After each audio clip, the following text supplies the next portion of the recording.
Peace to you, and welcome to Rasta's Realities, where the topic varies. On this channel, I'm going to hit highs and I'm going to get low. No lies will be told. Now let's start the show. Like, share, subscribe. My mission is to be that guiding light. And welcome back to another video. This is Rasta's Realities, where the topic varies. I'm your host, Rasta Akil Bomani. Like, share, subscribe, comment below. Today's topic is a part 2 of supernatural events that I've experienced. In the last episode, I spoke briefly on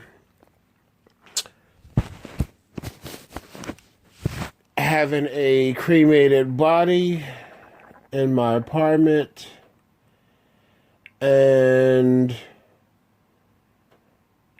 what appeared to be a supernatural event that included big black houseflies.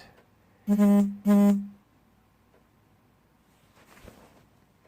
how the houseflies, from what I gathered, seemed to be something spiritual, something that signaled that a person's body, the ashes, was in a state of unrest and an uneasy soul, if you will. And as long as that body was in the apartment, those ashes, the influxation of black houseflies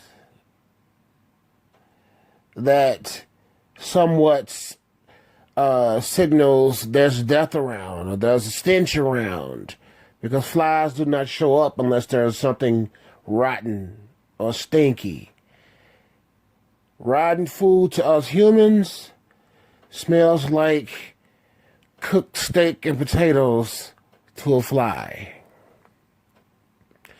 So in this episode, I will be discussing a death in the family and the apparition that I seen and or felt. Now this occurred in the late 90s. A little backstory. My granny had 2 boys and 2 girls. There was a string of deaths. There were close in proximity.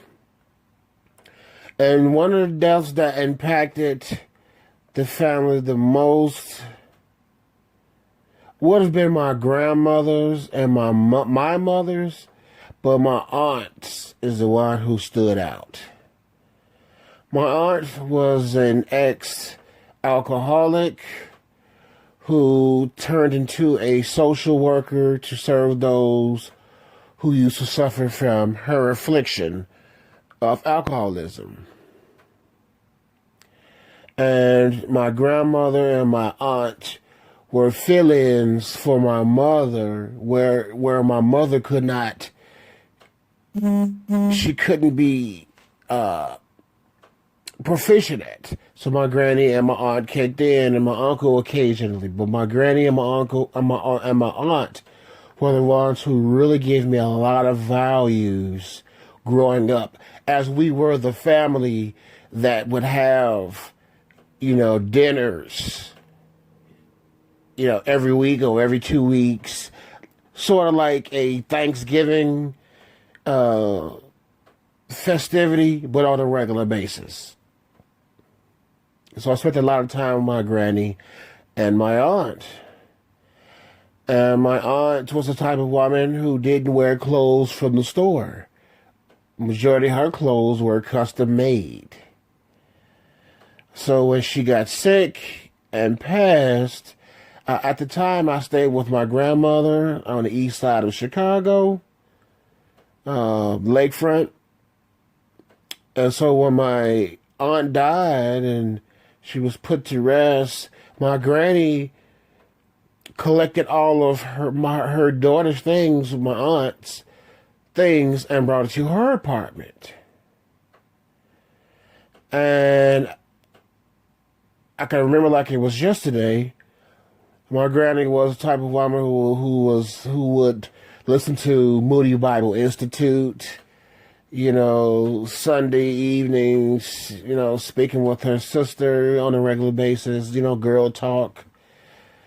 And she also had creative mirrors around the apartment, which is basically custom mirrors anywhere in an apartment. And anywhere you want custom mirrors, creative mirrors would come and put mirrors there. So her hallway, there's a column in the hallway between my grandmother's room and my room where it was mirrored. Well, I can see my granny's room, she can see my room, we can see if anybody's walking in the hallway. The hallway light always, stayed on at night. So one night I'm going to bed, I'm getting ready for school. Shortly after my aunt's death, keep in mind her clothes are now in the apartment. My granny's in the room, listening to Moody Bible Institute, speaking with her sister. And I'm laying there, and I'm just basically in a dark room, staring into the hallway, looking at the reflection, and I see something walk past the mirror. It wasn't a solid something, but it was solid enough to bend light for me to see it. So I got up to investigate. And as my feet hit the floor I began to stand up, I walked towards my door, and as I got closer to the hallway, every hair on the back of my neck and my body, for that matter, stood up. Now, I wasn't scared.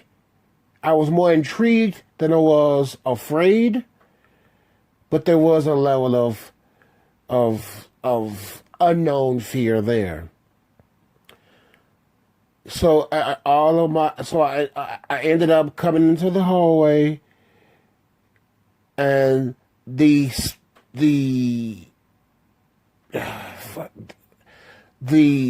entity or whatever it was walked past the mirror and went to the dining room where my aunt's clothes were.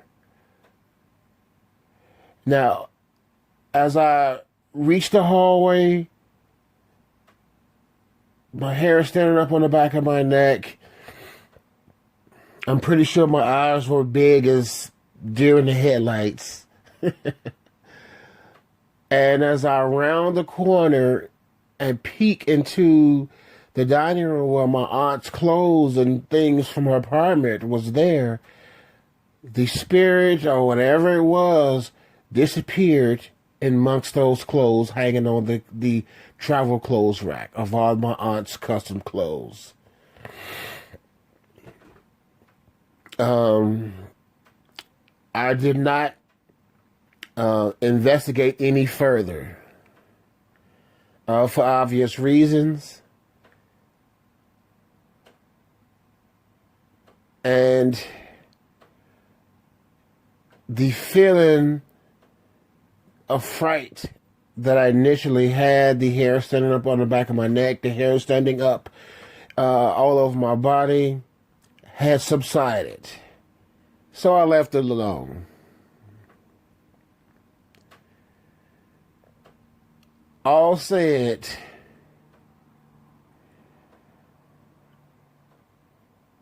I have always had some connection with some sort of spiritual world. And it's kind of reminiscent of my grandmother. We would talk. We would sit and talk and have dinner, and she would tell me that she's had or she's having dreams about me. So whatever it is that I was doing or about to do, don't do it. But that, ladies and gentlemen, is a story for another day. Thanks for watching. Thanks for listening. Like, share, subscribe. Peace. Peace to you, and welcome to Rasta's Realities, where the topic varies. On this channel, I'm going to hit highs and I'm going to get low. No lies will be told. Now let's start the show. Like, share, subscribe. My mission is to be that guiding light.